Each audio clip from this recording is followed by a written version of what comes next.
First of all, I prepared some brief slides, so let's get into it. Look what I've highlighted, okay? I've highlighted the female champions in each of these, okay? So obviously there are some similarities, right? Like, I mean, all four of these champions appear in each. We'll talk about Ari for a second. Ari is the only character that appears in the top for every region. In North America, China, Brazil, I think it's like in the top 15, not 16, or it's like the top 12. She's number 1 in China for visual appeal, number 2 in Korea. She's also the number 1 most visually appealing champion for males holistically, globally, and number 2 most appealing visually champion for females, male players and female players. So Ari is it's like the female James Bond. I've said this before on the stream. You know, girls want to be her, guys want to be with her. So already we see like a really stark difference just in the amount of like female champions appealing in the top. And obviously Kindred is the lamb is represented by a feminine voice, Wolf's represented by a male voice. For them, I didn't like break them down into like male or female, etc. Okay, this is already a big difference. The next thing I highlighted, and this is where someone could, I guess, pick at me, and maybe I should cut Zed and J4 from here. And China maybe has 3 themes in their top: conventionally attractive female champions, edgelord cool guy champions, and then like kind of like armored dude champions, right? But I generally think maybe J4 is the furthest removed, because I'm like, Zed and Yasuo are both kind of edgelordy, even if Zed we can't really see his face. But I do agree that maybe the reasons for why you'd like Zed would be different for liking Yasuo. And even amongst these, I already think North America has like a little bit more niche appeal, right? Like Zed and Yasuo are very like are pretty broadly appealing, but like very standard archetypes, right? It's like, hey, I'm a samurai, I'm a ninja. Whereas North America has like their edgiest character is Kayn, who is, while he is a super edgy character, he's not like as derivatively edgy as Yasuo or Zed, right?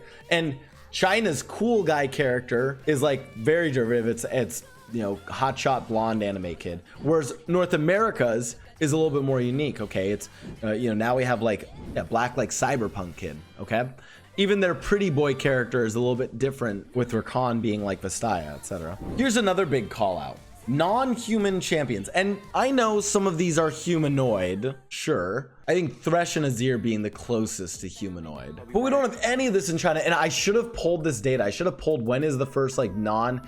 And you know, there were people in the threads who were like, yeah, like there's no like, they all have the same bodies, or there's like not much body diversity in League. And I like, and some people are like, oh, it's like only the female champions. I look at like China, I'm like, yeah, they all have very similar body types to females, but I'm like, the males do too. Granted, J4 and Zed are wearing armor. I mean, I guess Aurelia is also wearing armor, but it's like they're all kind of the same body type too, the males here.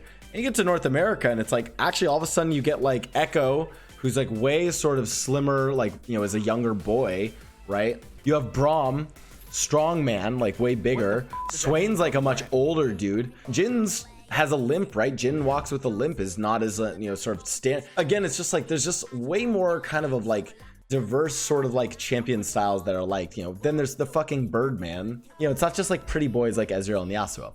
Bard's fat, right? Bard's this like weird fucking fat whatever it is, but North American players like that. Warwick's a fucking werewolf. Aurelion Sol's a cosmic space dragon. I don't think I need to harp on this too much, that we see a lot more variety in the types of champions North America likes. By the way, it's okay to like a variety of these characters. I also think it's okay if China has like a very specific type of character they like. And what I'm saying is, when I saw the IG splash, first of all, I personally liked it, so I was already biased. Again, I don't work on the skins team, it's not my call. But number 2 was, I was like, yeah, actually, they're more homogenous looking, like they look more similar. But I know that amongst their top champions, there's more homogeneity amongst their champion preferences, the base champion preferences as well. I had seen that data, so. Oh, yeah, this. Okay, left number is where North America ranks the champion. Right number is where China ranks the champion. So if we go back to here, Sona is number 2 in China. Yes, I know I did columns and not rows. Sona's number 2 in China. She's 35 in North America. That's still okay. That's still, it's close to top quartile. She's still close to top quartile. Caitlyn, though, is in not quite the bottom quartile.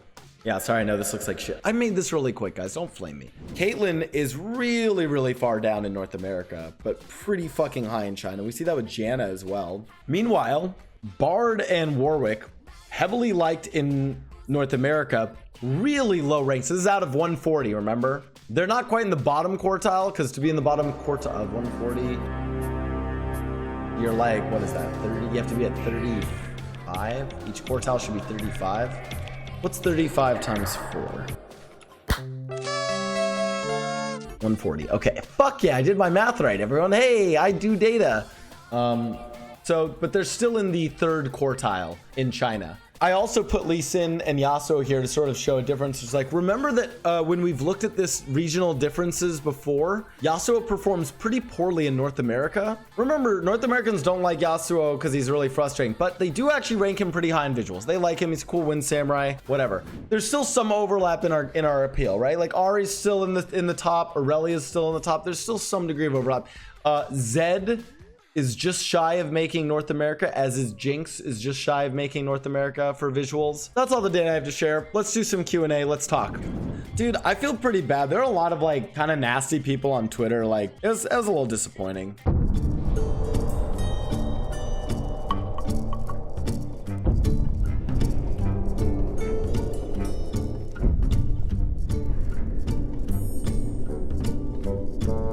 I was just trying to like express my opinion. I had some people kind of pop off on me on Twitter. It was a little disappointing. I wish those people were in here so that we could chat, could have a discussion, but you know, whatever.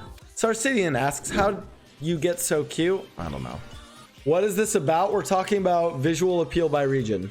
What is the least appealing champ for each region? Do you know who China's is? It's Urgot. This is post-update Urgot. They still think he's the least. Ivern ignore on day 2. China also does not like Ivern. He's like in their bottom like 10 for visual appeal. They just don't like how he looks. Difference between skin line popularity from region to region, Blastoise. The idea of a certain ethnicity all looking alike to some groups. I believe if you're in North America, you'll find it's more true for like, presumably white people will be like, oh, all Asian people look the same. Or white people will be like, oh, all black people look the same. I believe though, if you go to China, Chinese people would be like, oh, white people look the same. I think the phenomenon exists worldwide based on, I haven't read this literature in a long time. I could be talking out of my ass, so please chat if I'm totally wrong. I believe it has to do with development in the fusiform face area, the FFA, and it has to do with your exposure to different ethnicities and different face types. So if you grow up in like rural or like in the Midwest of North America and you're only around white faces, you're only going to be good at distinguishing between those faces. Whereas if you grew up in rural China, you're only gonna be good at distinguishing between Chinese faces.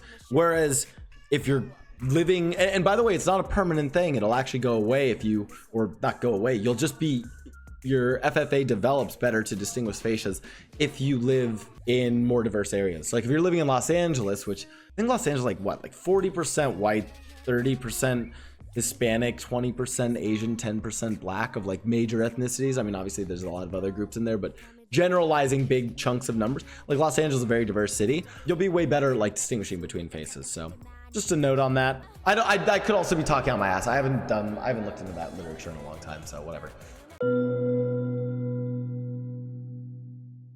Yeah. Ooh, great question from Rising Phoenix. This is a super specific question, but do cultural references in skins make a huge impact on where they're bought? For example, High Noon Yasuo's sales in NA compared to China? Absolutely. There are certain themes that resonate more in different regions. You know, we do the Divine Sword skins. I think people in North America are like, Divine Sword. It's like, okay, it seems like some like East, yeah, they're probably like, oh, that's that like Asian skin line. They might not necessarily know the references to it, but it's like, those are really appealing in Eastern countries, especially in China. Whereas, yeah, something like, another one I think was Odyssey was more appealing in North America as well. Cause I think while we did sci-fi, and sci-fi is still appealing also in China, we did the very like sort of American Western take on the sci-fi opera, like space opera. Are older champions generally less appealing than new release champions? Yes. And that makes sense for a few reasons. Number one, I think we design champions better these days than we used to. Like overall, we design them better, number one. Number two, they're, at least in terms of visuals, they're just, the tech and the art that we do is just higher quality than what it used to be. You know, North America specific, I mean, it's either an update or a new champion that you see in here. Misfortune, I think, is the oldest one that shows up. And, you know, that's for Misfortune reasons. even China, a lot of these aren't that old of champions. If not, and if they are, their splash arts have been updated and they have pretty high quality splash arts. Does pick ban rate affect this at all? Not really. I mean, sure, to some degree. Like, I think Aurelion Sol has to be really fucking good visuals to appear in visually appealing, considering he's so low picked.